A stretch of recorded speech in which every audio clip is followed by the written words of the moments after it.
My name is Anita Wijaya and this is my channel.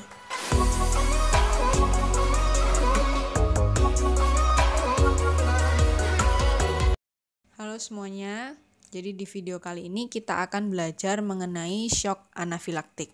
Jadi shock anafilaktik itu merupakan sebuah kondisi yang life threatening atau yang mengancam jiwa yang disebabkan karena reaksi hipersensitivitas.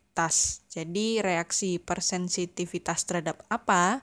Bisa terhadap makanan ataupun juga obat-obatan. Jadi pemicunya atau triggernya bisa dari makanan atau obat-obatan. Nah, obat-obatan yang umumnya dapat menyebabkan anafilaktik itu adalah antibiotik golongan beta-laktam, terus kemudian obat NSAID atau obat nyeri, dan juga obat-obatan kemoterapi. Tapi tidak menutup kemungkinan bahwa obat-obatan di luar 3 golongan itu juga masih memiliki resiko untuk menimbulkan shock anafilaktik. Jadi bagaimana sih terjadinya shock anafilaktik? Jadi shock ini itu terjadi ketika seseorang alergi terhadap sesuatu. Kemudian tubuh itu akan merespon dengan mengaktifkan sel MAS. Sel MAS ini adalah sel yang akan tertrigger apabila ada reaksi alergi. Selain sel MAS juga akan aktivasi dari IgE. IgE ini adalah imunoglobulin E, di mana dia itu adalah imunoglobulin yang termediasi atau yang untuk memediasi proses dari alergi. Nah, apabila ada reaksi itu tadi, maka akan menyebabkan manifestasi klinik atau gejala klinik seseorang yang shock anafilaktik. Gejala ini diantaranya adalah sulitnya bernafas, kemudian lidah membengkak, tenggorokannya membengkak atau menyempit, jadi ada bronkokonstriksi, sulit berbicara, suaranya jadi serak, dan sebagainya, bisa sampai pingsan juga. Nah, sebelum itu, jadi tadi kan tanda-tanda yang berbahaya kalau udah sampai sesek gitu kan.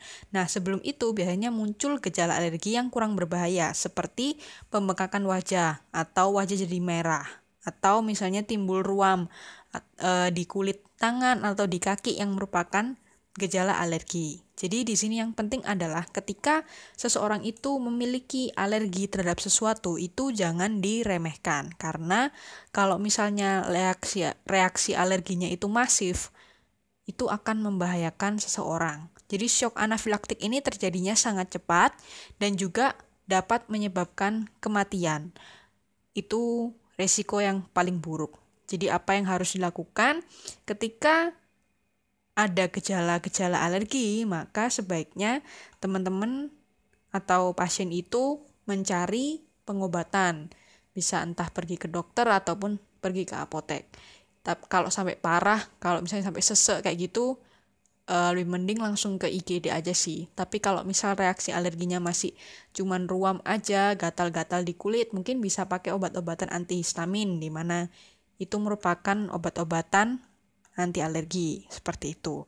Nah, untuk treatmentnya menggunakan apa? Jadi manajemen untuk shock anafilaktik itu umumnya terdiri dari 3. Yang pertama adalah injeksi dengan epinefrin, yang kedua adalah pemberian oksigen, dan yang ketiga adalah terapi cairan. Diberikan oksigen karena tadi salah satu gejalanya adalah kesulitan bernafas karena bronkokonstriksi, dan terapi cairan karena umumnya akan terjadi vasodilatasi baik itu di jantung ataupun di sistem pernafasan. Jadi di sini harus terapi cairan biar selnya itu tidak dehidrasi. Dan kemudian diberikan injeksi epinefrin karena di sini epinefrin itu dia akan bekerja di reseptor alfa dan juga di reseptor beta adrenergic.